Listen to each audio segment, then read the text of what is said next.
Muy bien, muy buenas tardes para todos quienes nos acompañan a través de esta transmisión por Facebook Live a esta conferencia denominada Las geometrías no euclidianas, donde estará compartiendo con nosotros el maestro Luis Solórzano. Entonces, antes de dejarle el tiempo al maestro, voy a leer un poco acerca de su semblanza. Su nombre es Luis Enrique Solórzano Loaiza. Es guatemalteco, graduado de licenciado en la enseñanza de la matemática por la Universidad Nacional de Costa Rica, graduado de maestro en la enseñanza de las matemáticas por la Universidad de Guadalajara, Jalisco, México, graduado de maestro en educación con orientación en medio ambiente por la Universidad de San Carlos de Guatemala, por el Centro Universitario de Occidente. Es docente de matemática en universidades de Costa Rica, Nicaragua y Guatemala. También docente en la formación de docentes de matemática y física por más de 14 años y fundador del Club de GeoGebra de FEN, Guatemala. Así que es un gusto que nos acompañe maestro Solórzano, a quienes nos le acompañan por Facebook Live, por favor, estar atentos a esta conferencia y como información adicional, eh, los talleres del próximo bloque, si tomáramos un poco más de tiempo, ya saben que se corren unos minutos. Entonces, para estar atentos, el tiempo es suyo, maestro. Muchas gracias, Celeste. Muchas gracias por la invitación. La verdad es que este es uno de los temas más apasionantes, de hecho, y por esa razón es que decidí que este fuera el tema que pudiera desarrollar. También imparto el curso de didáctica de la geometría y una de las cosas que yo hago cuando trabajo con docentes, porque algunos ya son maestros de matemática, es precisamente preguntarles acerca de cómo introducen los conceptos geométricos en sus aulas. Y bueno, pues no es de extrañar que precisamente hagan uso de las percepciones sensoriales.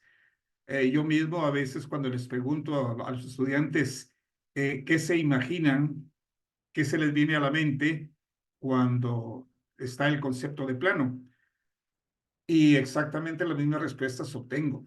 Es decir, un lago en calma, la pizarra que está de fondo, o en el caso de los círculos, pues, por ejemplo, y esto es histórico, muy probablemente así se desarrolló el concepto de círculo al estar viendo los cuerpos celestes.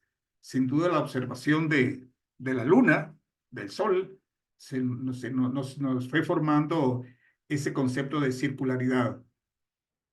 De la misma manera, cuando uno ve un árbol, una de las cosas que se le viene a la mente es la perpendicularidad. El paralelismo, cuando uno observa, y eso también se los pregunto a mis estudiantes, es posible que al ver las líneas rectas que representan las aristas de las paredes con el techo y con el suelo, les cree la imagen del paralelismo.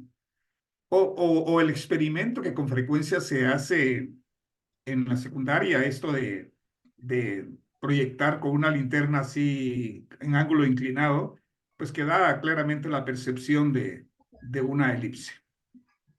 Así que los sentidos son claramente esas percepciones sensoriales son claramente lo que nos va a formar las ideas geométricas.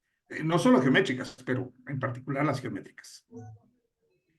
Cuando Cuando preguntamos algunas veces nos damos cuenta que hay personas que aún hoy, aún el día de hoy, piensan que la Tierra es plana.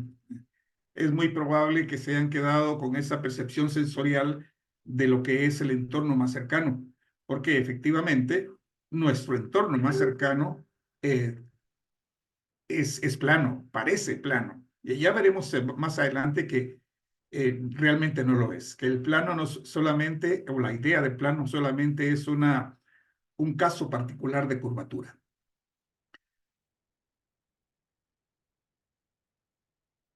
Pero afortunadamente ya desde hace mucho tiempo los antiguos científicos ya se iban formando la idea de que la Tierra no es plana.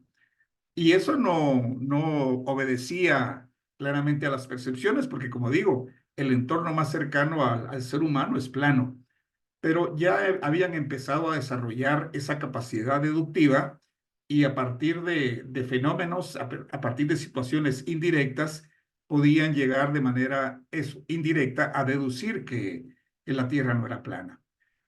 Por ejemplo, Anaximandro, uno de los filósofos griegos más antiguos, muy cercano a ese paso entre el mito y el logos, ese paso en el que finalmente los filósofos griegos abandonaron la idea de que todo dependía de un dios o de dioses para empezar a explicarse los fenómenos de una manera más científica. Anaximandro ya sostenía que la Tierra, sin ser esférica, la consideraba como un cilindro que de todas formas, bajo ciertas fuerzas, se mantenía en equilibrio. No digamos que estaba en el centro, al igual que Aristóteles lo creía así, estaba en el centro de lo que sería nuestro sistema solar. En ese entonces se consideraba así. Y ya se iba entonces formando esa idea de que la Tierra no era necesariamente plana. Es Aristóteles quien formula una cosmovisión diferente. Para él, si la Tierra era esférica, ahí se puede observar, eh, y estaba rodeada de una serie de capas, algo así como capas de cebolla, en donde en cada capa aparecía un cuerpo celeste. Claramente la Tierra, Venus, el Sol y Marte.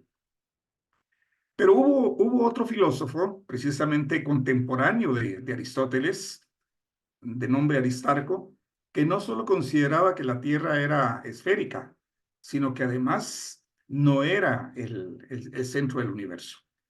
Adelantándose a la época, adelantándose a Claudio Ptolomeo, creó, por así decirlo, el primer sistema heliocéntrico.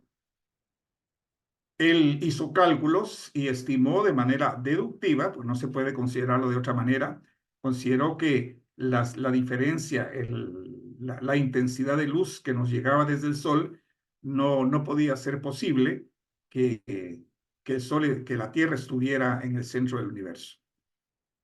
Así que ya desde ahí estamos hablando de aproximadamente entre 600 y 300 años antes de Cristo, ya empezaba a verse precisamente esa idea de una Tierra esférica e inclusive como centro del universo.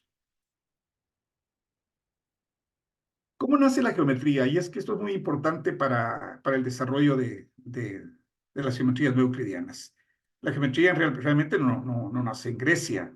Ya muchísimos siglos antes, culturas como la babilónica, la mesopotámica, la egipcia, ya tenían un amplio conocimiento de la geometría.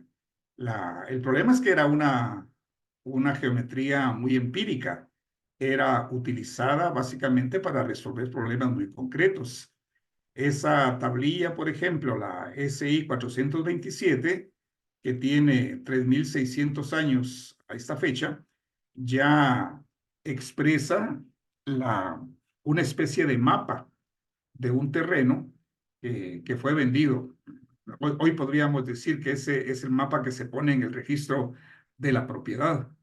En ese entonces, pues era una tablilla. Esa tablilla es del tamaño de la palma de la mano y aún así puede reflejar muchos de los elementos que eran considerados en la época para, para la generación de planos. No se puede observar con mucha claridad, pero tiene ángulos rectos, claramente diferenciados y establecidos. La cultura mesopotámica, los babilonios, también fueron grandes astrónomos y de hecho para ello tuvieron que haber usado la geometría. También, y este es uno de los documentos más antiguos y más importantes, la tablilla llamada YBC 7289, que data del siglo XVII antes de Cristo, estamos hablando de 1700 años antes de Cristo, ya hace uso del teorema de Pitágoras. Pitágoras ni siquiera había nacido para entonces y sin embargo ya se conocía. Los babilonios ya conocían el teorema de Pitágoras, aunque de manera empírica. Eso que está ahí, los números en negro, son las traducciones de las muescas que están en la piedra. En realidad, representa el valor aproximado de la raíz cuadrada de 2. Y también, un poquito después, pero casi simultáneo, también los egipcios hicieron un uso importante de la geometría.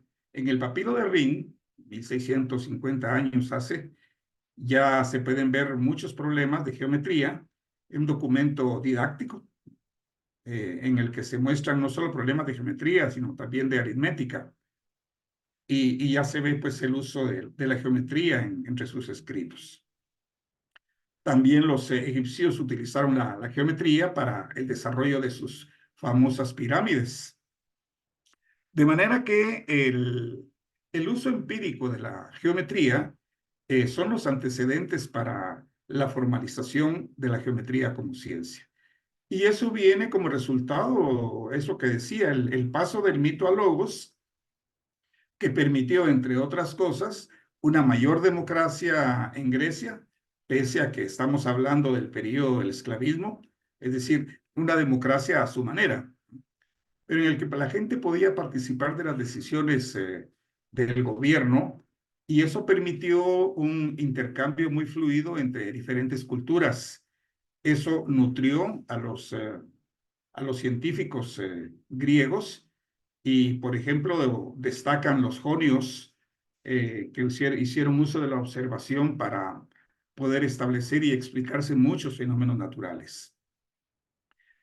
Destaca también ahí, ya estamos hablando de aproximadamente 400 años antes de nuestra era, la Academia de Platón. En la Academia de Platón se formaron grandes matemáticos, filósofos, todos ellos, y por eso en la pintura de la Academia de Atenas, esta que se ve, esta parte de acá, este personaje que aparece ahí en esa pintura es Euclides, alguien de quienes vamos a hablar más extensamente más adelante. Personajes importantes en la geometría como ciencia fueron Tales y Pitágoras. Se dice que Tales fue el primer matemático en hacer las demostraciones geométricas. Quizá no en la línea que más adelante Euclides formula en sus elementos, pero sí se conoce que tenía esa habilidad de demostraciones, la demostración de sus teoremas. Hay teoremas muy importantes y bueno, lo que nos dejó acerca del paralelismo y ya muestra la calidad de matemático que era. Y Pitágoras, pese a que no está claro que el teorema haya sido demostrado por él, más bien probablemente por algún matemático de su comunidad, sin duda la calidad de matemático que era lo lleva a los historiadores a considerarlo como el primer matemático puro de la historia. Ahora, ya por el año 300 antes de nuestra era, aparece Euclides. Euclides, ese señor que aparece ahí con un gorrito en el libro Elementos, eh, tiene la virtud de haber recogido todo lo que fue la matemática de su época, todo lo que habían formulado Euclides, Tales, Pitágoras, Eudoxo y una gran cantidad de matemáticos que le precedieron, y lo formuló en ese documento. Pero más allá del contenido, que es importante, que tiene pues un gran aporte como contenido matemático, el gran aporte de Euclides es haber construido un sistema axiomático, un sistema en el que a partir de esa metodología permite de manera formal la deducción de proposiciones partiendo de un grupo mínimo de ellas. Euclides tiene como precursores a Platón y a Aristóteles. De Aristóteles, como más adelante vamos a ver, recoge, y lo estoy adelantando a propósito, aquí. De Aristóteles recoge ese modelo deductivo, esa forma en la que Aristóteles demostraba sus teoremas. Aristóteles no fue un gran matemático, más bien fue un gran físico, pero entre sus grandes aportes fue precisamente haber dado los primeros elementos de la lógica y que fueron utilizados posteriormente para las demostraciones. Pero de Platón recoge Euclides ese idealismo con el que plantea todo lo que son las figuras geométricas. No olvidemos que precisamente Platón y Aristóteles, Aristóteles alumno de Platón, Aristóteles el que se encuentra a la derecha, y contradice, niega de alguna manera lo que su maestro afirmaba. Según Platón, todo lo que era en la Tierra no era más que una representación física de lo que realmente era en el mundo de las ideas. Por esa razón, los historiadores piensan que esa posición en la que están ambos, Platón señalando con su mano derecha, con el índice de su mano derecha hacia arriba, indica que lo verdadero está en el mundo de las ideas, arriba. Mientras que Aristóteles, con la palma de la mano derecha mirando hacia abajo, lo que está planteando es que no es así, que lo real es el mundo físico y que los objetos no tienen ninguna representación ideal. Los objetos son objetos. De esa manera, Platón se le considera idealista, mientras que a Aristóteles se le considera materialista. Ambos tienen en sus manos, el primero en su mano izquierda sostiene, Platón en su mano izquierda sostiene el libro El Timeo, uno de los libros en donde se puede apreciar más los aportes matemáticos, mientras que Aristóteles en su mano izquierda sostiene el libro La Ética. Entonces, digamos que de alguna manera Euclides lo que hizo fue recoger la filosofía de ambos, mientras que es aristotélico, porque la geometría de Euclides es intuitiva, expresa la realidad cercana del ser humano, es platónica en tanto que los objetos que se construyen con su geometría son objetos ideales. Es interesante que en los elementos, todas las figuras que se construyen son figuras construidas con regla y compás. Precisamente el instrumento con el que Platón consideraba que era el único con el que se podían construir desde la visión de Dios los objetos geométricos. A ver, regresemos un poquito.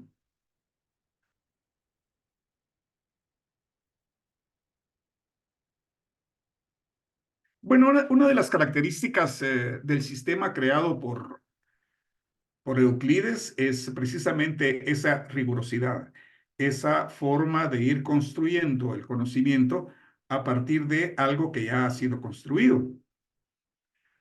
Digamos que eso permitió que la matemática empírica, la geometría empírica de las culturas antiguas, ya hablamos de ellas, de la cultura griega, de la cultura egipcia y de la cultura babilónica, que era netamente empírica, que no tenían mayor interés en la demostración de sus resultados, se convirtiera entonces en una geometría en la que se podía construir así, únicamente con lápiz y papel. Y desde luego, mucha capacidad de razonamiento.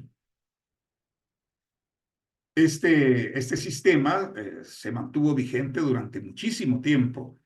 De hecho, se perdió bastante porque la geometría euclidiana que había sido conservada en papiros y que se mantuvo durante muchos años en la Biblioteca de Alejandría, cuando ésta sufrió los dos incendios que la destruyeron, los árabes pudieron recoger mucho de lo que quedó y reconstruirla. Realmente los árabes hicieron un enorme aporte a la ciencia y que la pudieron no solamente desarrollar, sino compartir a través de la conquista que hicieron de España, ¿no? Durante 8 siglos dominaron una buena parte de España y a través de España se difundió este conocimiento a toda Europa. Es precisamente en el Renacimiento en donde empieza, después de que han pasado 1000 años de oscurantismo promovidos por la Iglesia. Son los aportes de los árabes, lo que permite recuperar mucho de la geometría que habían desarrollado los antiguos griegos. No todo, pero una buena parte. Y entre eso los elementos de Euclides. ¿En qué consiste la axiomática material de Euclides? Y aquí hago énfasis en el concepto de material, porque más adelante, estamos hablando ya del siglo pasado, de principios del siglo XX, ya un matemático, David Hilbert, retoma la axiomática de Euclides y la formaliza aún más. Digamos que la axiomática hilberiana es una axiomática formal. La de Euclides es una axiomática material. Es una axiomática que claramente lo que hace es describir el entorno en el que está viviendo. Por esa razón, no es extraño que la geometría euclidiana sea la geometría plana. Pues bien, ¿cuáles son los elementos de esa axiomática euclidiana de la que estamos hablando? Euclides mantuvo que la, la forma formal de desarrollar la geometría era precisamente tratando de aportar la menor cantidad de elementos en la construcción de la geometría como ciencia. Y partió de 4 elementos, 33 definiciones, 5 nociones comunes, 3 postulados y los diferentes teoremas que se podían derivar de esos primeros 3 elementos. En cuanto a definiciones, no las vamos a desarrollar todas, las más importantes apenas, o las primeras en todo caso, es esas que ustedes están viendo ahí. Dice él que un punto es aquello que no tiene partes. Realmente es muy intuitivo, porque si nosotros nos imaginamos, por ejemplo, queremos representar un punto, la forma más fácil de hacerla es tomar un lápiz con una punta muy fina y depositar, hacer un toque en el papel y ahí se nos queda expresado un punto. Eso nos da la idea de que efectivamente eso que acabamos de expresar en la hoja de papel es algo que no tiene partes. Desde luego que no es así, porque un acercamiento muy grande, pues ya nos daría una mancha que tiene un área que no es cero. Sin embargo, como decíamos, en la idea platónica de Euclides, el punto es aquello que no tiene partes, ¿no? Y que puede representarse, eso sí, con diferentes formas en el mundo físico. La línea es la longitud sin anchura, es decir, es una sucesión, digámoslo de esta manera, una sucesión de puntos, y como los puntos no tienen partes, pues sería solo una longitud, una suma de puntos que no tiene anchura. Afirma que los extremos de la línea son puntos, que la línea recta es la que yace por igual sobre sus puntos, que superficie es lo que solo tiene largo y ancho. Los extremos de la superficie son líneas y una superficie plana es la que yace por igual sobre sus rectas. Señalo o hago énfasis en estas últimas 2 definiciones porque son lo que se puede deducir en Euclides, que la superficie de la que él habla es la superficie plana. Siguen las definiciones, define lo que es un ángulo. Ángulo plano es la inclinación de 2 líneas que se encuentran en un plano y no yacen sobre las dos sobre una recta. En el caso el ángulo llano, ese sí lo define, afirma que si 2 líneas que contienen el ángulo son rectas, el ángulo se llama rectilíneo. Y la última que mencionamos, pero hay otras 13 definiciones más, nos dice que si una recta trazada sobre otra forma con ella 2 ángulos contiguos iguales, se refiere a la misma medida, cada uno de esos ángulos es recto. Y la recta se llama perpendicular a aquella sobre la cual se trazó. Ahí tenemos entonces la definición de perpendicularidad. En ninguna de las 23 definiciones se define lo que son rectas paralelas. Y creo que se puede saber por qué. Bien, decía que hay otras 13 definiciones. Y en cuanto a esto que mencionaba, que la percepción sensorial del concepto geométrico en Euclides es claramente la superficie plana, queda evidenciado con las definiciones 6 y 7. Veámoslo así rápidamente. En la definición 6 nos dice Euclides que los extremos de la superficie son líneas. Es decir, uno se imagina claramente que si las líneas son rectas, entonces él está pensando en una superficie plana, es más, rectangular. Y nos dice que la superficie plana es la que yace por igual sobre sus rectas. Y las rectas él las define claramente como aquella sucesión de puntos en las que todos están, de nuevo, sobre su misma recta. Entonces, ya ahí nos observamos que en los elementos, la superficie, por lo menos en los primeros libros del documento, se habla de una superficie plana. Y claro, el libro Los Elementos lo que hace es una descripción de el entorno más cercano, eso que he estado insistiendo. Y por eso se le llama una axiomática material, porque es muy intuitiva, responde a aquello que los sentidos pueden observar más fácilmente.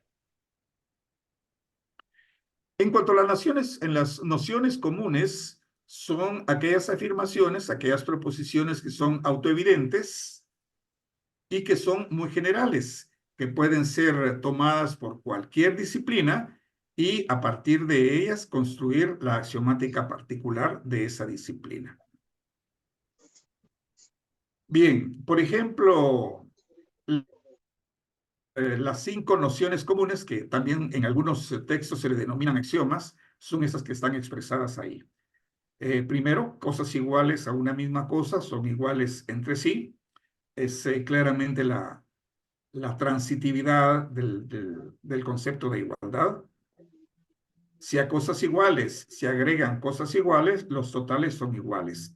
De hecho, esto es la noción común que hacemos uso cuando estamos resolviendo una ecuación. La noción común 3 es prácticamente la misma que la 2, excepto porque en lugar de sumar, se resta. La 4 lo que nos dice es que las cosas que se superponen una a la otra son iguales entre sí.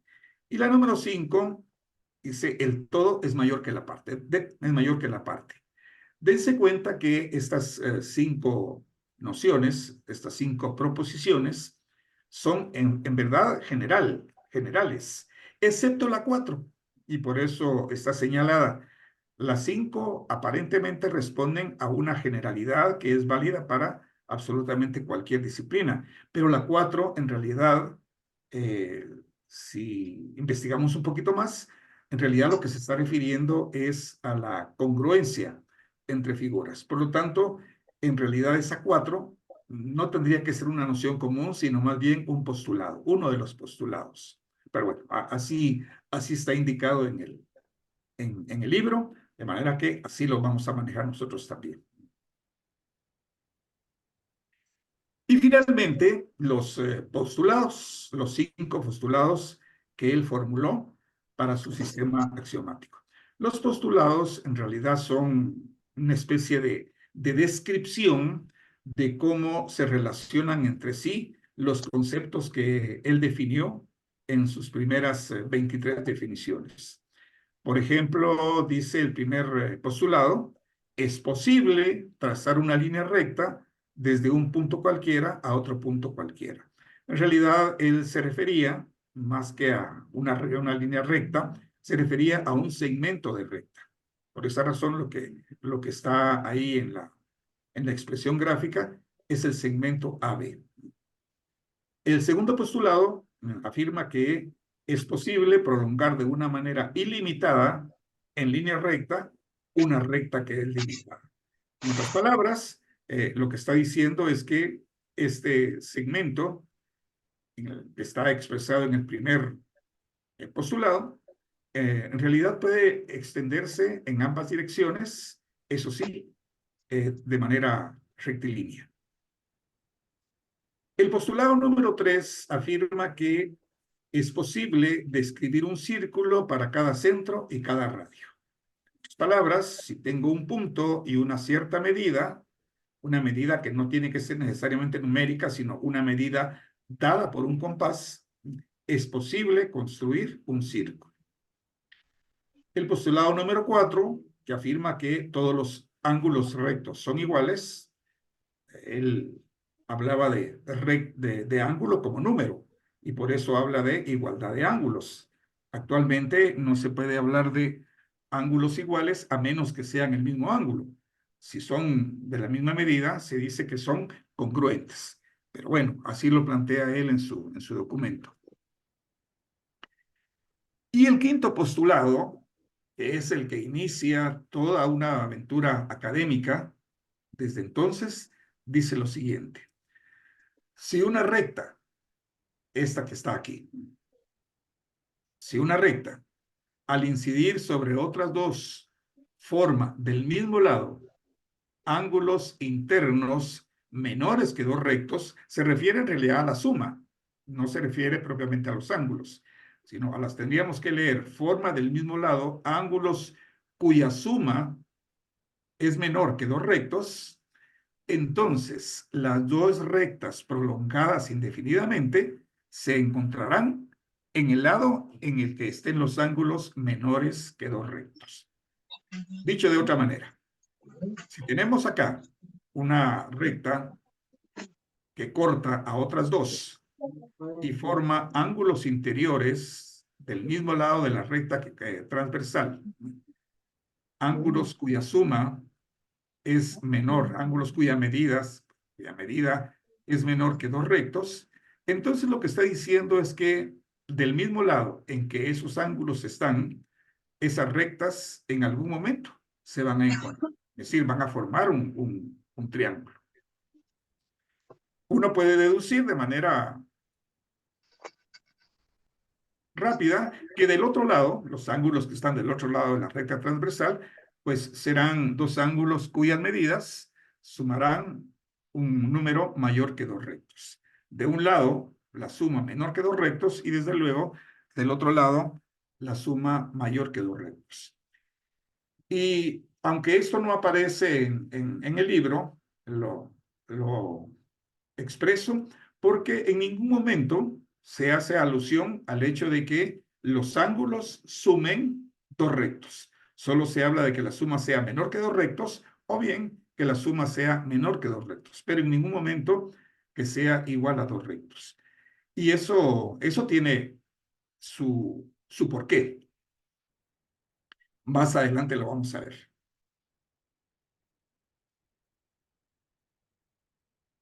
Los tres primeros postulados son el fundamento para el uso de la regla y el compás. Esto que es tan platónico, es una de las influencias de Platón sobre Euclides. Según Platón, esos instrumentos eran los únicos que Dios permitía para hacer construcciones válidas en la geometría. Según él, las figuras construidas con instrumentos que no eran ninguno de estos eran mal vistos a los ojos de Dios. Esos tres primeros postulados en realidad son muy fáciles de comprender. El cuarto no es más que una expresión que relaciona los ángulos rectos, considerándolos iguales en cualquier posición, pero el quinto es diferente.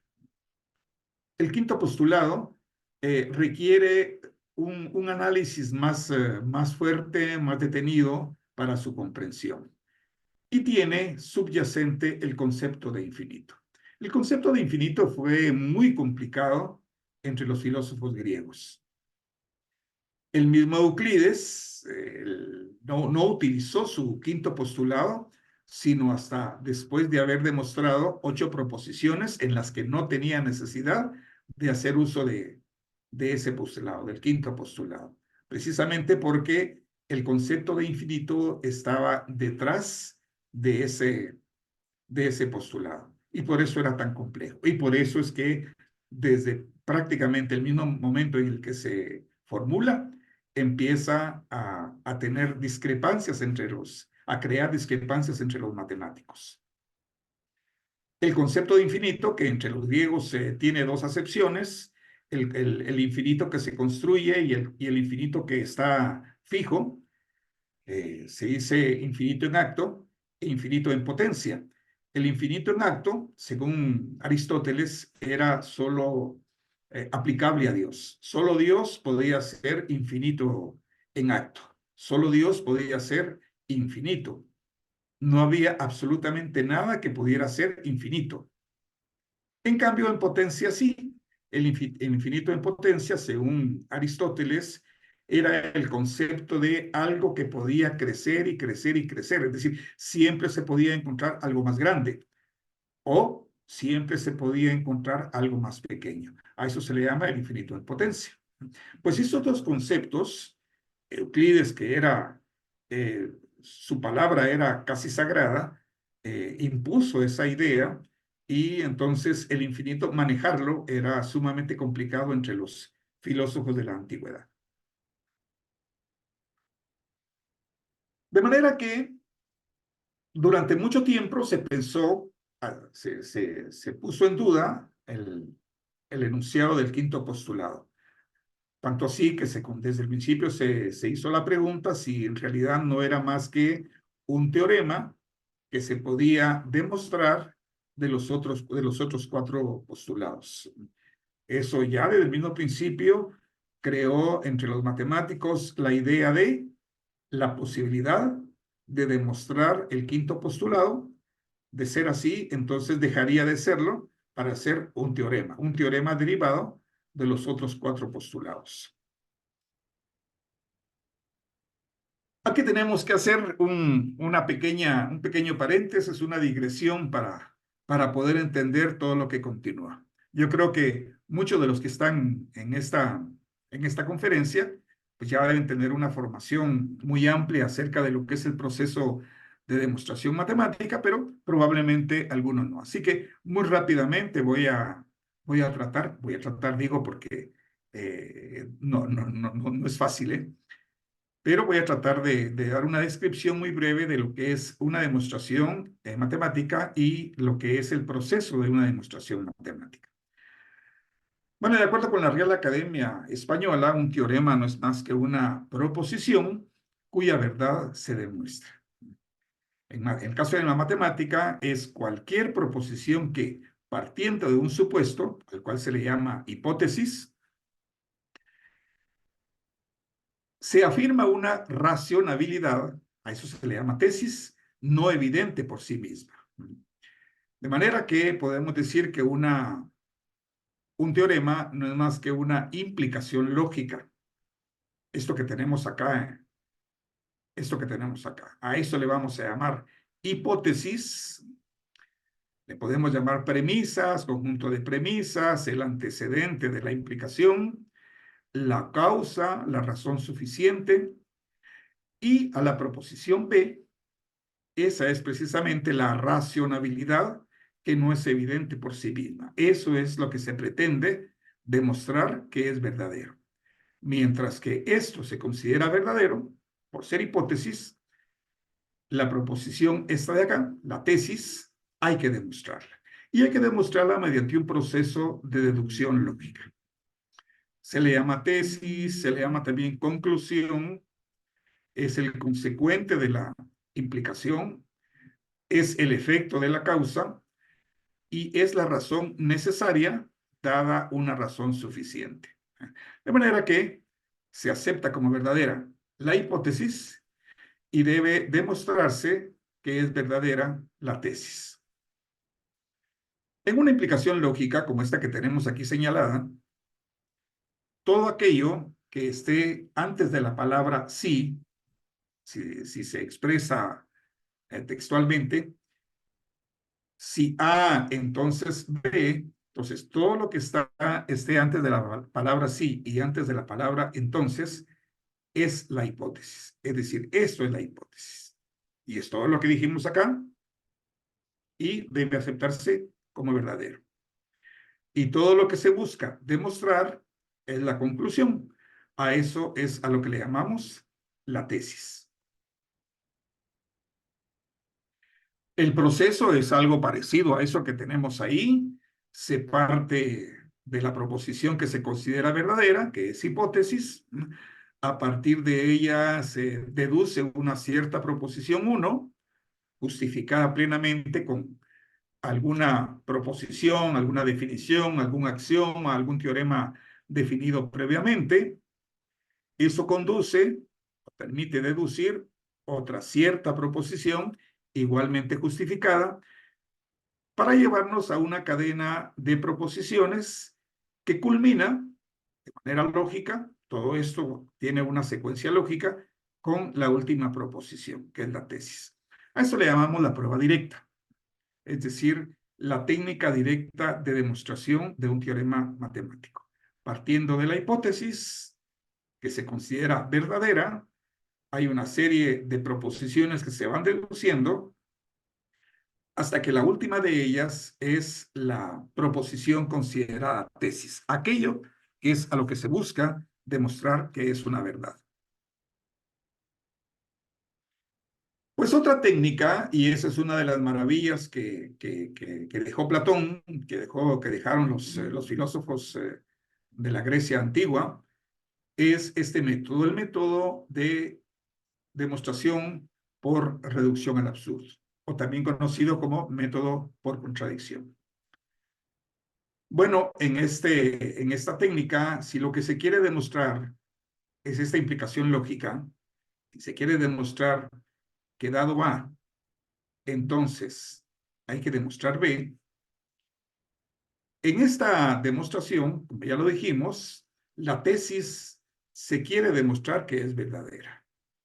Pues en la técnica por reducción al absurdo, se empieza suponiendo que esta proposición que se quiere demostrar que es verdadera, se supone que su negación, es decir, la negación de la tesis, es verdadera. Sumada entonces esa tesis, a veces llamada tesis de contradicción, agregada a la tesis del teorema, se procede entonces de manera directa, tal cual se hizo en el caso anterior, y si esta conjunción de proposiciones, la hipótesis del teorema y la hipótesis de contradicción, conducen a una contradicción, entonces resulta que la negación de B, esta hipótesis de contradicción, debe ser falsa. Eso lo justifica uno de los principios, uno de los tres principios aristotélicos de la lógica, que es el principio de no contradicción. Y claro, una vez que se ha establecido que la negación de B es falsa, por el otro principio del tercero excluido, si esa es falsa, entonces su negación, que sería B, es verdadera. Es decir, lo que se está haciendo es de manera indirecta demostrar que la tesis es verdadera. Por eso se dice que es una técnica indirecta.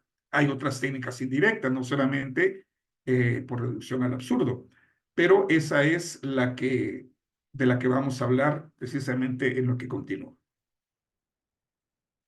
Muy bien. Traté de poner un ejemplo muy platónico. Ejemplos así aparecen precisamente en el Timeo, uno de los libros de Platón, en el que el Timeo aparece como un personaje de todos sus libros, Sócrates. Sócrates está conversando, dialogando con sus alumnos, y en varios de los pasajes, en varios de las conversaciones que tiene Sócrates con sus estudiantes, aparece precisamente la reducción al absurdo. Entonces veamos un ejemplo, digamos, aplicado a nuestra vida real. Un niño le informa a su mamá que asistió a clases. En todo caso, le dice a su madre que asistió a clases, pero la madre tiene dudas acerca de lo que le dice su hijo. Y ante la información que le da a su hijo, ella le responde, a ver, si fuiste a clase, debes ser capaz de decirme si hubo clases y además cuál fue el contenido de la misma.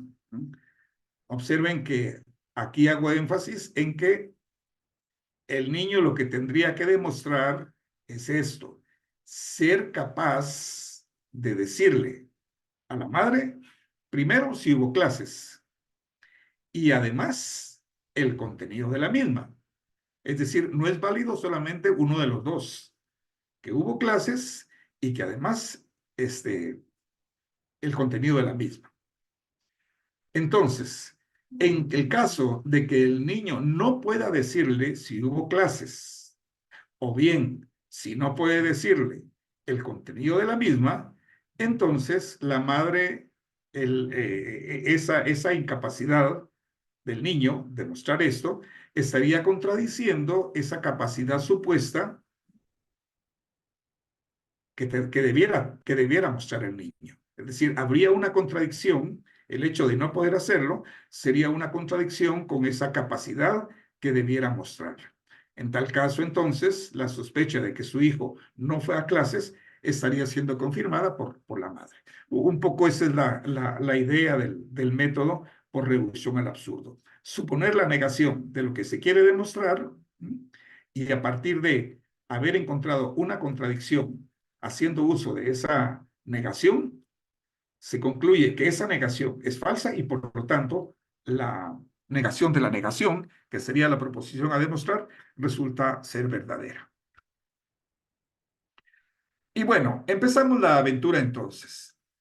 Resulta que ya los matemáticos de distintas épocas tuvieron serias dudas acerca del quinto postulado de Euclides, pero no tanto porque fuera que efectivamente se ajustara a la realidad. En realidad, la mayor duda que provocaba era el hecho de si realmente podía ser un postulado, si eventualmente no podría haber sido demostrado a partir de los cuatro postulados anteriores. De manera que ya desde muy temprana edad, el quinto postulado de Euclides fue objeto de intentos de demostración. Podemos mencionar a Proclo, a David Incurra. Observen, estos nombres son de árabes. David Incurra, Omar Khayyam, Nasir il-Din al-Tusi. Ellos tres eran realmente árabes. John Wallis, ya es inglés. Giordano Vitali en Italia. Es decir, estamos hablando de que por lo menos en los primeros 1000 años, los últimos 1000 años de nuestra era, 1200 años de nuestra era, ya el quinto postulado de Euclides había estado siendo investigado por varios matemáticos. Pero el que inicia todo, que se le atribuye el inicio de las geometrías euclidianas, es este señor que aparece ahí, Gerolamo Saccheri. Saccheri en el siglo XVII fue un filósofo escolástico, un cura, un jesuita, profesor de matemática. Y escribió un libro en el que buscaba exculpar de todo error a Euclides, es decir, trataba de demostrar que Euclides, con su quinto postulado, estaba en lo correcto. De manera que pretendió demostrar el quinto postulado, con eso él creía liberar de toda crítica a Euclides, de manera que, y era creyente de que la geometría construida por Euclides era la única que podía tener sentido y significado. Él estaba a morir con la geometría plana. Hay una forma equivalente y aquí ya retomamos el tema del que hablaba anteriormente, de que en ningún momento se hablaba de que la suma de los ángulos internos de un lado de la transversal midieran dos rectos. Digamos que de manera indirecta, Saccheri planteó esto, lo formuló. Es decir, una forma equivalente al enunciado del quinto postulado, tal cual lo enunció Euclides, es la siguiente. Si una recta incide sobre las otras dos sobre otras dos, y estas, al llegar a prolongarse indefinidamente, nunca llegan a cortarse, entonces los ángulos interiores del mismo lado de la transversal suman dos rectos. ¿Se recuerdan que hablábamos de que sumaban de un lado menos que dos rectos y del otro lado más que dos rectos? Pero en ningún momento se hacía mención al hecho de que pudieran sumar dos rectos. Esto porque el hecho de que sumaran dos rectos nos conducía de manera lógica al concepto de paralelismo. Y claro, en el paralelismo tiene que entrar sin duda el infinito. Y eso era lo que muy probablemente Euclides buscaba no mencionarlo. Pues bien, Saccheri planteó lo siguiente.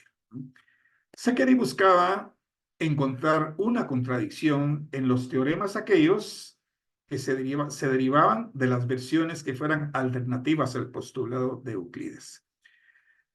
Él pensó lo siguiente, vamos a ver, si tengo un cuadrilátero, como este que está aquí, un cuadrilátero construido por él, un cuadrilátero que tuviera una base, dos segmentos perpendiculares a él de la misma medida, es decir, este lado de aquí, el lado AD, y el lado BC de la misma medida. Y además ambos perpendiculares a la base. Los ángulos que tendrían que formarse acá, de acuerdo con lo que quería demostrar Saccheri, esos ángulos solo podían ser rectos, según él. Entonces planteaba otras alternativas al hecho de que fueran rectos. ¿Cuál era la alternativa que se planteaba? Este que está aquí es lo que Saccheri pretendía demostrar, que si estos eran rectos, entonces necesariamente estos tendrían que ser rectos.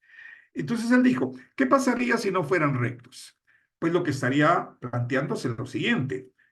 Por un lado, se podría suponer que no fueran rectos y que por lo tanto una posibilidad es que fueran obtusos, ambos, es decir, congruentes de la misma medida, pero obtusos. Y la otra posibilidad es que ambos fueran de la misma medida, es decir, congruentes, pero agudos. A él, las hipótesis de contradicción que les estoy mencionando, les llamó la hipótesis del ángulo obtuso en el primer caso y la hipótesis del ángulo agudo en el segundo caso. Pues el muy bueno de Saccheri empezó a trabajar y logró demostrar una cierta cantidad de teoremas. Hoy teoremas que son clásicos en la geometría no euclidiana, pero no llegó a ninguna contradicción. Es más, llegó a demostrar que los ángulos D y C podían ser obtusos. Es decir, llegó a demostrar algo que no quería demostrar. Esto es la hipótesis del ángulo obtuso. En el caso de los ángulos agudos no lo llegó a demostrar. Sin embargo, pese a que sí llegó a demostrar este postulado, esta hipótesis, la hipótesis del ángulo obtuso, pese a eso, no creyó que eso fuera congruente con lo que él observaba en su entorno. Por eso decía, Saccheri era una persona que no se podía imaginar que existieran superficies que no fueran planas, porque esto que él quería demostrar solamente era posible en una superficie plana. Más adelante vamos a ver que estas dos hipótesis, la hipótesis del ángulo obtuso, en realidad responde a la geometría riemanniana, a la geometría elíptica. Y en el caso de la hipótesis del ángulo agudo, responde, más adelante se obtuvo así, responde a la geometría hiperbólica. En todo caso, quiero decir, se le atribuye a Saccheri el inicio de las geometrías no euclidianas. A pesar de eso, él podría haber pasado la historia si pudiera haber pensado en la posibilidad en la posibilidad de que esos teoremas que estaba demostrando le podían conducir a algo nuevo, a algo que, si bien contradecía Euclides, era totalmente consistente, porque los teoremas que demostró eran totalmente consistentes. Tenían en común los cuatro primeros postulados de Euclides y las primeras 28 proposiciones que Euclides había demostrado. Esas 28 proposiciones en las que Euclides no hizo uso del quinto postulado. Si hubiera continuado, si hubiera sido un poquito más imaginativo, habría sido probablemente el padre de las geometrías no euclidianas. No obstante, se le reconoce como el que primero incursionó en ese campo. Aparece en esta historia John Playfair. Playfair también fue un matemático que intentó demostrar el quinto postulado de Euclides, aunque pues, no tuvo éxito. Sin embargo, pasa a la historia de una manera muy destacada. Resulta que en 1795 formuló un axioma, que es el que se conoce por su nombre, el axioma de Playfair, y la característica sobresaliente de su enunciado es que equivale a el enunciado del postulado euclidiano que Euclides formuló. Quinto postulado. Aquí sí se hace mención de las paralelas, ese concepto que Euclides esquivó en su enunciado.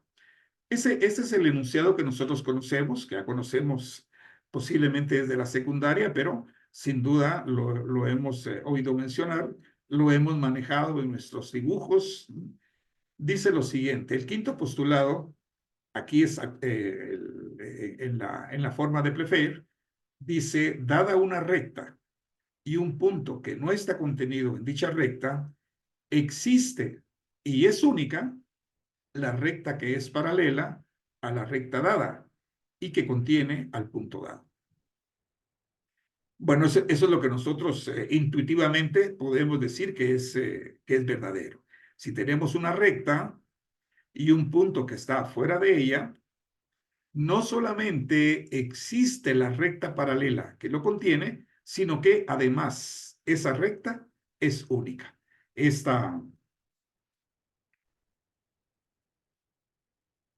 recta existe y es única. Ese enunciado es equivalente bueno, aquí no es un recto, sino dos rectos.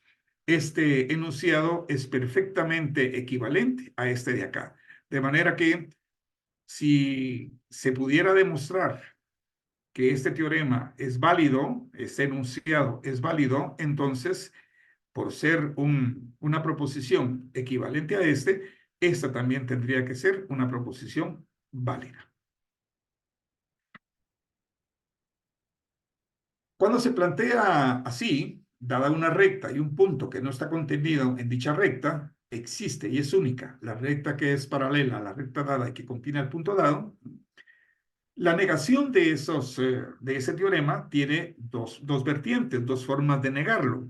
Por un lado, fíjense que lo que está diciendo el enunciado es que existe y es única. Quiere decir que como es y una conjunción, la negación de esa conjunción da origen a dos posibles alternativas.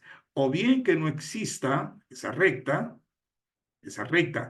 paralela y que contenga el punto, es decir, no existe paralela que contenga el punto, o bien no es única, es decir, que es más de una.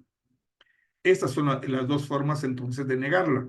Dada una recta y un punto fuera de ella, no existe la recta que contiene al punto y es paralela a la recta dada. Esto no es más que la base de la geometría no euclidiana, que se le conoce como elíptica.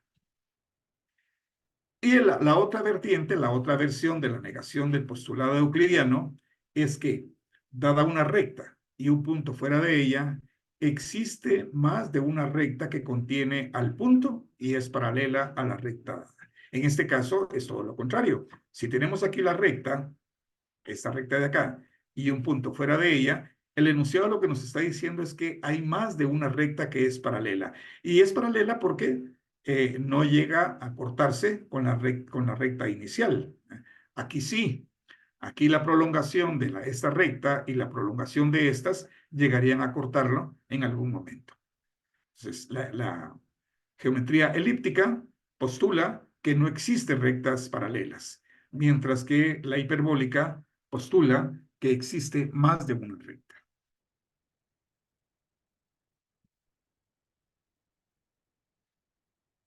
Bueno, después de que Zachary inicia la aventura de la demostración del quinto postulado, hay una segunda parte. En esta segunda parte intervienen dos famosos matemáticos, son sumamente famosos. El nombre de Lobachevsky y el nombre de Bolyai son muy famosos precisamente porque a ellos sí se les considera los padres de la geometría no euclidiana. Fíjense que simultáneamente, alrededor del finales del siglo XVIII y principios del siglo XIX, se pusieron a investigar los resultados obtenidos por Zachary, Gerolamo Zachary, estudiaron los teoremas hasta donde Zachary avanzó y dieron un paso adicional. Llegaron a demostrar que no existe ninguna contradicción en la geometría a la que ellos arribaron, a la geometría que ellos inventaron, porque en ese entonces no se podía decir que haya sido descubierta. Ellos la inventaron. Ambos crearon todo un sistema axiomático en el que se llegaba a demostrar precisamente que, dada una recta y un punto fuera de ella, existe más de una recta que contiene al punto y es paralela a la recta dada. Tal vez no que demostraran esto, sino que usando los primeros 4 postulados euclidianos y agregándole este quinto postulado, crearon una geometría que no es la geometría plana, que no es la geometría euclidiana. Claro, resulta que Lobachevsky, que publicó en Rusia su trabajo 3 años antes que Bolyai, a él se le considera el primer iniciador de la geometría no euclidiana y por esa razón se le llama así, geometría lobachevskiana. Sin embargo, ambos llegaron a los mismos resultados. Resulta que Gauss, un insigne matemático, uno de los matemáticos más importantes de toda la historia de la humanidad, afirma haber llegado a los mismos resultados 33 años antes que ellos. Y no sería de extrañar, la calidad de matemático que era Gauss hace que no se ponga en tela de duda su afirmación.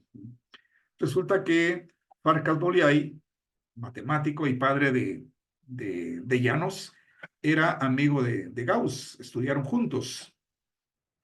Y había una comunicación muy fluida, de manera que los resultados de Farkas e inclusive los resultados de su hijo, Bolyai, con frecuencia Farkas se los daba a conocer a Gauss.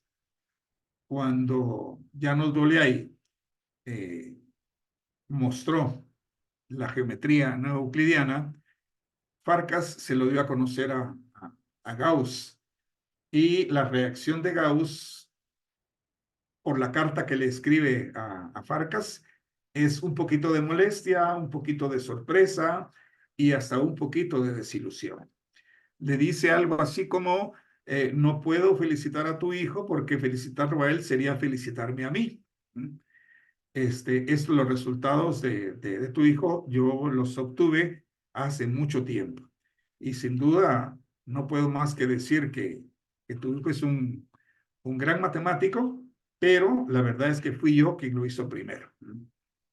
El padre Farkas, cuando le dio a conocer esto a su hijo, el hijo no reaccionó de la misma manera. Farkas se sintió muy orgulloso que un matemático de la calidad de Gauss estuviera pues diciendo que lo obtenido por los llanos era algo fantástico, algo de mucho mérito. Llanos en realidad reaccionó muy negativamente, criticó a Gauss diciendo que algo así como, ¿qué es eso de que un matemático viene a justificar lo que otros están haciendo, diciendo que él lo había hecho primero. Es una anécdota que pasa a la historia, ¿verdad? Lo cierto es que Gauss no quiso comprometerse en mostrar algo que era contradictorio con toda la influencia aristotélica que aún prevalecía en su época. Recuérdense que Aristóteles mantuvo su influencia filosófica durante mucho tiempo. Hoy, inclusive, la iglesia tiene mucho, las diferentes religiones tienen mucho de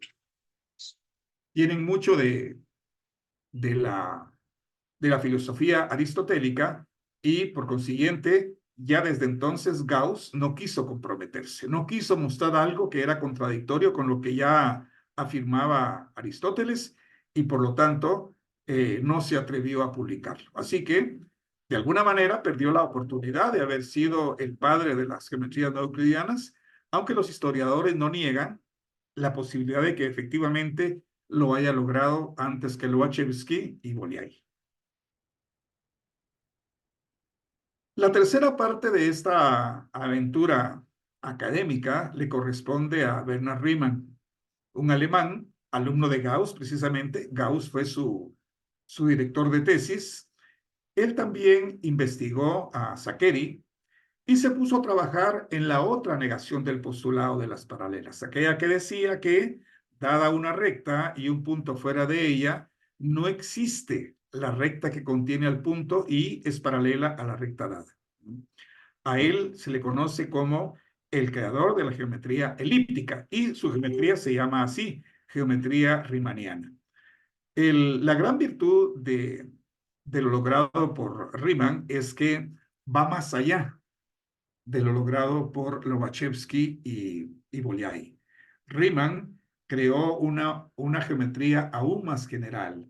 En Riemann aparece el concepto de curvatura y la curvatura de las superficies va a determinar si una curva es elíptica, si una curva es hiperbólica o si una curva es plana. De manera que la geometría riemanniana aborda, por así decirlo, las otras geometrías dependiendo del tipo de curvatura. Pero digamos la original con la que él empieza a trabajar su particular geometría no euclidiana es la llamada geometría elíptica. Bueno, muy teórico todo. Vamos a ver un poquito más, algo más gráfico que nos pueda ilustrar todo lo que hemos estado conversando. Para ello sí necesitamos que el concepto de línea recta, que en el plano está definida como aquella línea que recorre la distancia más corta entre dos puntos, pueda ser ampliada, pueda ser más precisa a una superficie que no necesariamente tiene que ser el plano. Es decir, aquí tenemos dos puntos en este plano y la distancia entre dos puntos le llamamos una línea recta. Bien, pues el concepto de distancia en superficies no necesariamente plana, hace alusión al concepto de geodésica. Una geodésica es la trayectoria más corta entre dos puntos en cualquiera de las superficies de las geometrías que se están estudiando, ya sea una superficie esférica, como es el caso de la geometría elíptica, la riemanniana, o a una geometría hiperbólica, que es la geometría lobachevskiana. Yo tengo aquí, vamos a ver si se abren. Sí,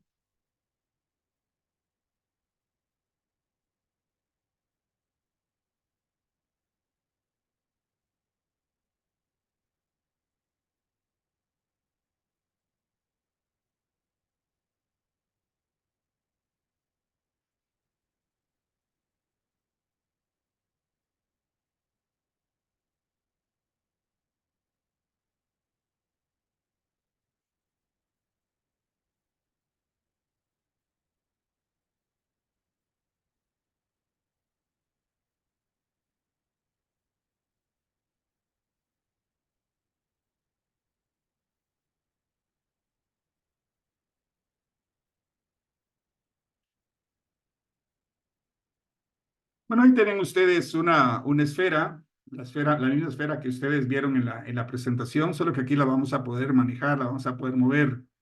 Vean ustedes, en esta esfera hay un plano que la corta, un plano que pasa por el centro de la esfera.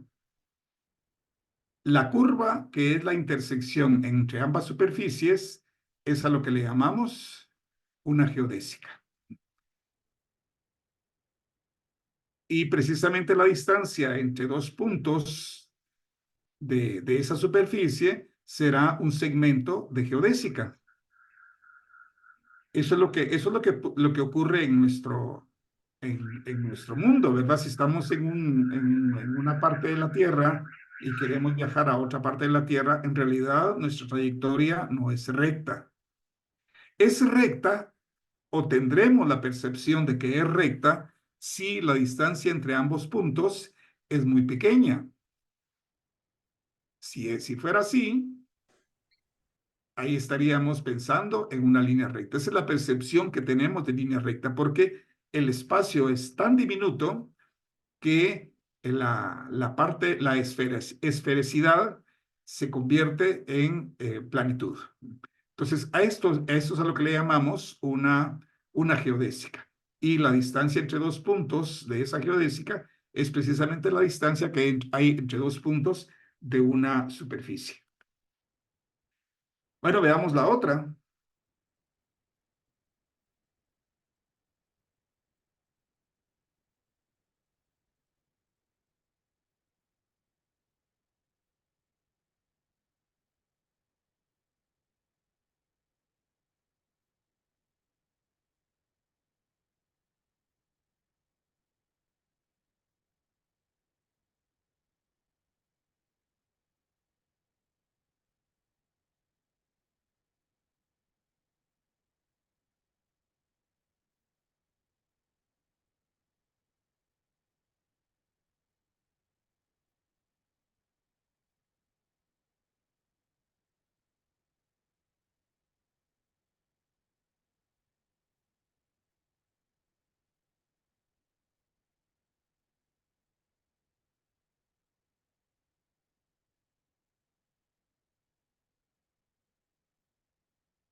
Bueno, ahí tenemos una superficie hiperbólica. Eso es un paraboloide hiperbólico, y está atravesado por un plano, está cortado por un plano. La intersección entre esa superficie, la superficie del paraboloide hiperbólico, y ese plano genera una hipérbola. Aquí la tenemos. Entonces, la distancia entre los dos puntos, esto de acá será una geodésica de una superficie hiperbólica, y la distancia entre esos dos puntos será precisamente el segmento de geodésica, pero una geodésica propia de una superficie hiperbólica.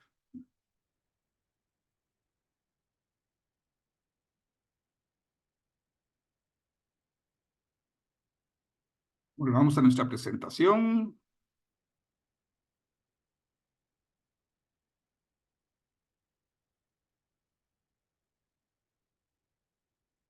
Pues bien, aquí tenemos entonces los modelos de geometría neoeuclidiana.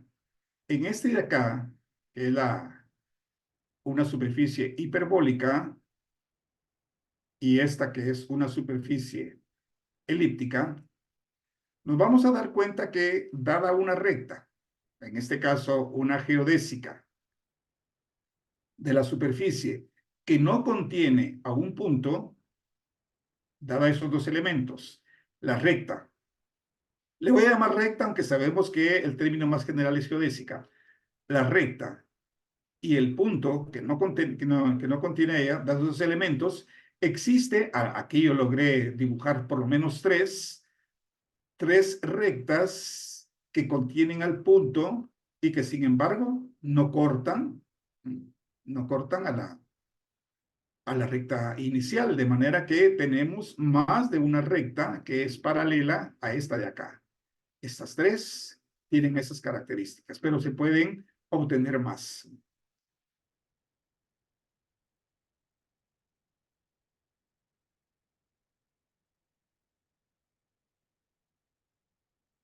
Vamos a presentar.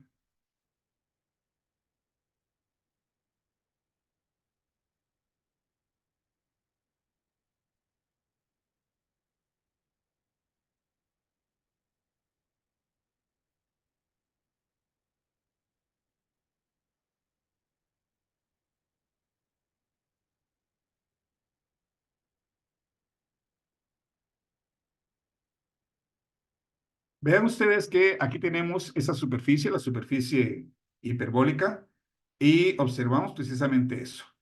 Aquí, evidentemente, no podemos mostrar toda la superficie porque es una superficie infinita, pero si nos damos cuenta, a medida que hacemos un zoom hacia adentro, podemos observar que la recta esta de acá en ningún momento se cortará con estas otras de acá. Por lo tanto, efectivamente, se puede afirmar que el quinto postulado euclidiano, pero en la versión de la geometría hiperbólica, se cumple.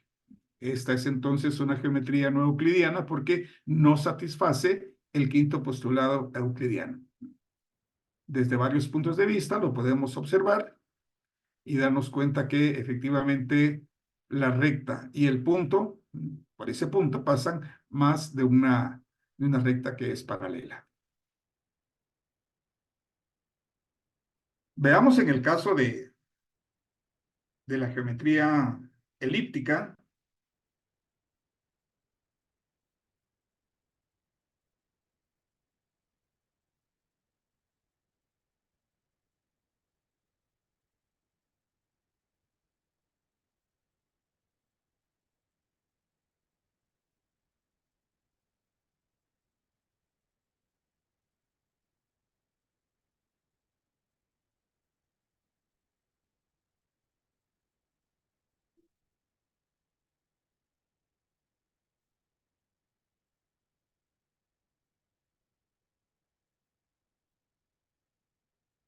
Igualmente, aquí lo que podemos ver es todo lo contrario. Si tenemos la recta geodésica, ya les dije, está de acá, la geodésica azul, y un punto que está fuera de la geodésica, cualquier círculo, cualquier geodésica que pase por ese punto, se va a cortar, se va a intersecar con la recta dada. ¿Esto qué significa?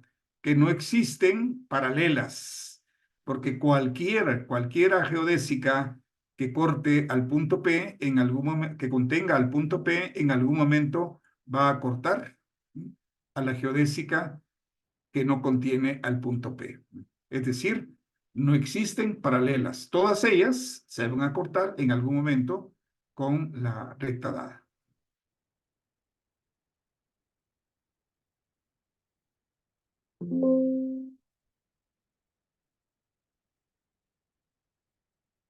Bueno, volvamos con la presentación.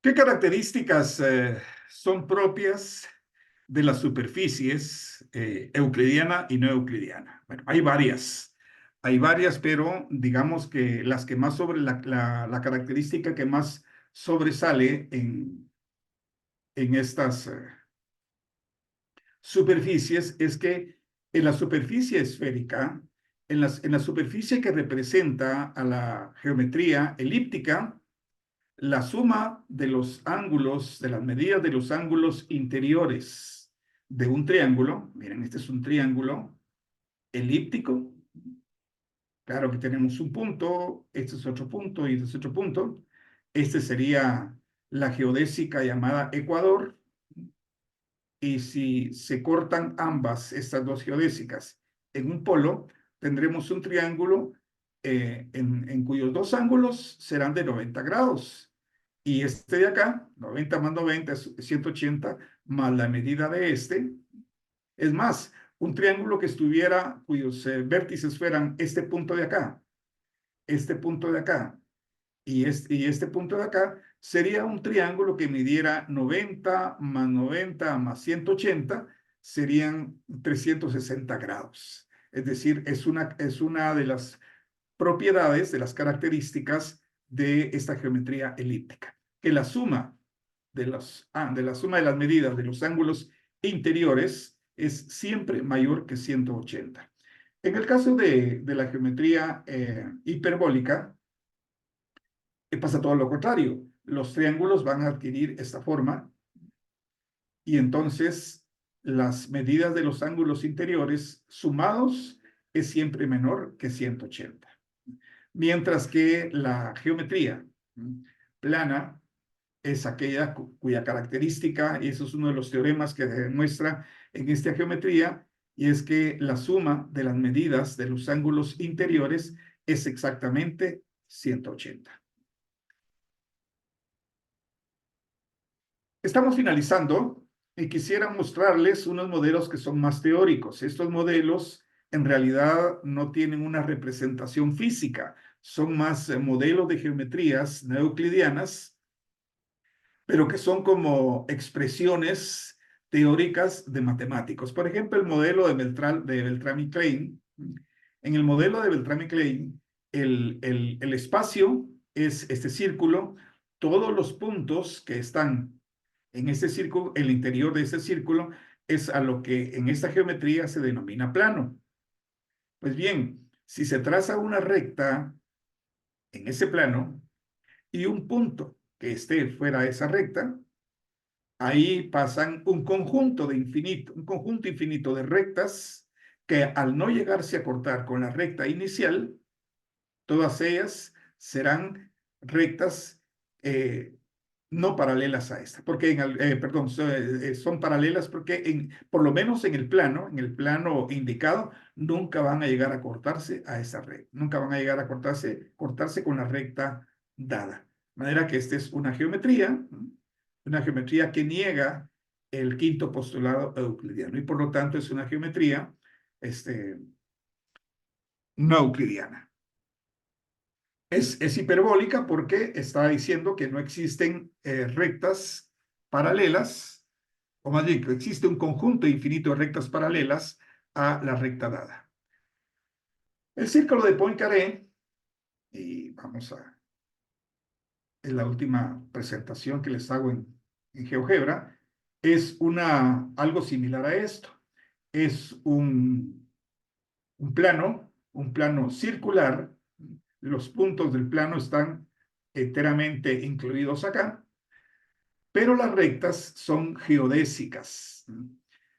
Ahorita lo vamos a ver en una presentación de GeoGebra.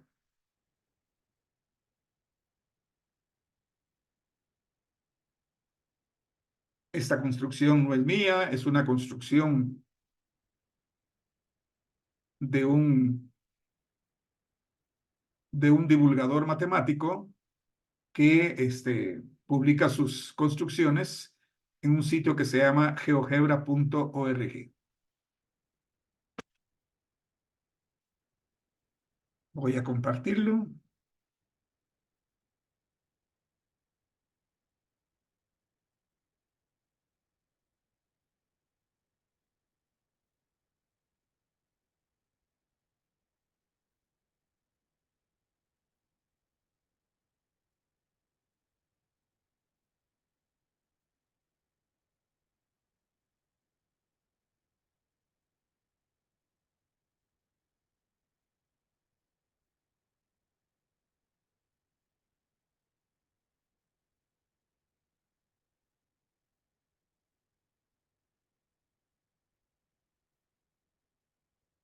Aquí está.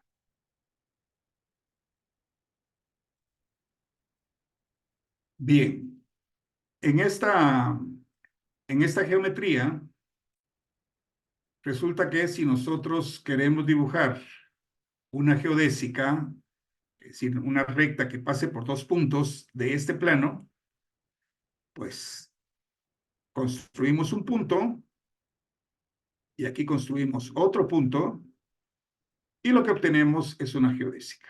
No es una recta, es una geodésica. Si queremos construir un segmento de geodésica, pues trazamos dos puntos y lo que se nos genera es eso, un segmento de geodésica. Es más, si quisieran dibujar un triángulo hiperbólico, pues diríamos, este es un punto y aquí tenemos otro punto. Y ese es el triángulo que se nos genera. Es más, quedan figuras tan extrañas como esta. Este es un triángulo hiperbólico.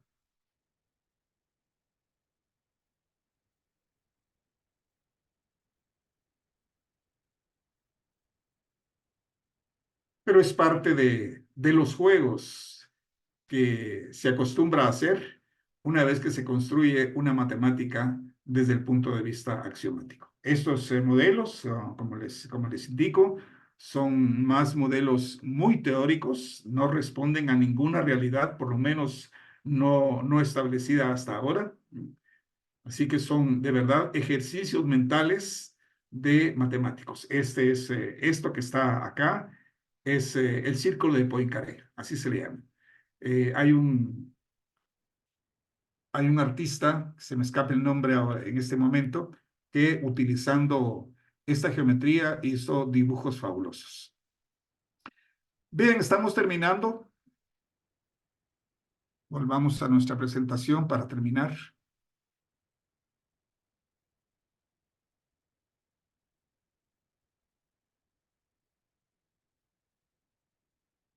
Aplicaciones de la geometría no euclidiana. Durante mucho tiempo, todo este conocimiento en realidad no fue más que un conocimiento puramente teórico, es decir, situaciones que se inventaban los matemáticos a partir de un juego lógico que hacían. Pero precisamente Albert Einstein, para formular su teoría de la relatividad, hizo uso de uno de las geometrías no euclidianas, precisamente de la geometría hiperbólica. De acuerdo con la teoría de la relatividad, el universo se curva por la masa, el universo en cuatro dimensiones, que es la ubicación y el tiempo, ese, ese espacio se curva con la masa de los cuerpos. Él, para formular su teoría de la relatividad, hizo uso de un modelo geométrico que se llama pseudoesfera, que es precisamente la que tenemos acá. Es una construcción geométrica a partir de una curva llamada tactriz, que se pone a girar sobre uno de sus ejes y genera esta figura. Esta es la parte de una superficie hiperbólica y ese modelo lo utilizó Einstein para representar su teoría de la relatividad.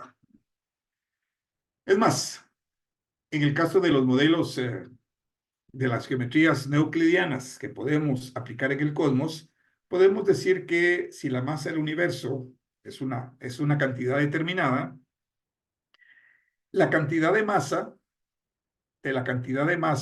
que tenga el universo entre la materia oscura y la materia visible, ese número, esa cantidad de masa va a determinar la curvatura que tiene el espacio.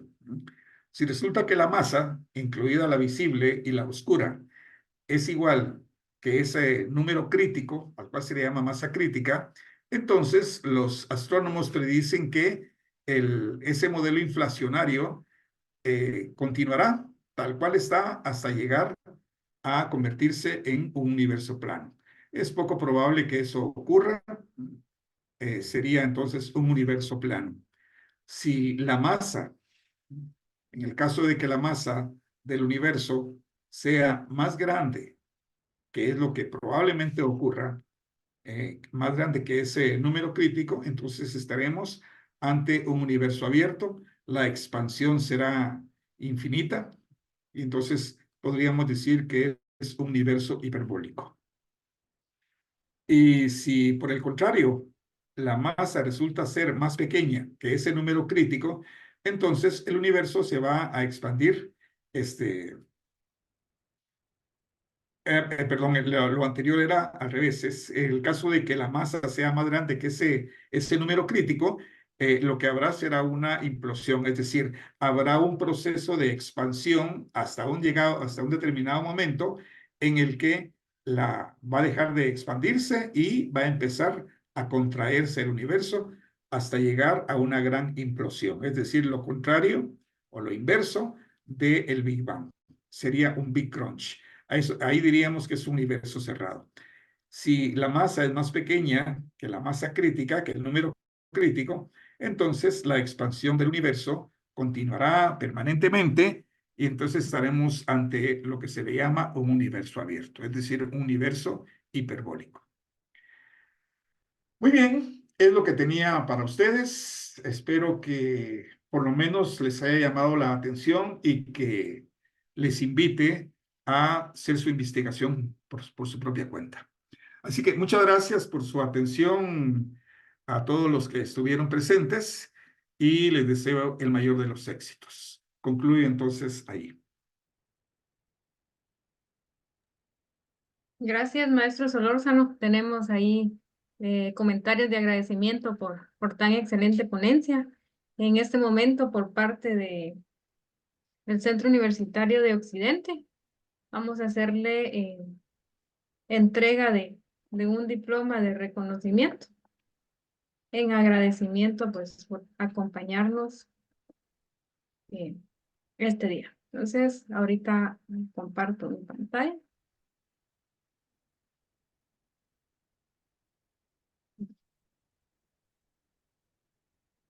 Y dice así: USAC Tricentenario, Universidad de San Carlos de Guatemala, Centro Universitario de Occidente, Departamento de Estudios de Posgrado. La maestría en didáctica de la matemática otorga el presente reconocimiento a maestro Luis Solórzano por su valiosa participación en el 7º Congreso Internacional de Didáctica de la Matemática con el tema Geometría no euclidiana, dado en Quetzaltenango, Guatemala, 13 y 14 de abril del 2024. Así que, maestro, le vamos a hacer llegar este diploma a su persona. Muchísimas gracias.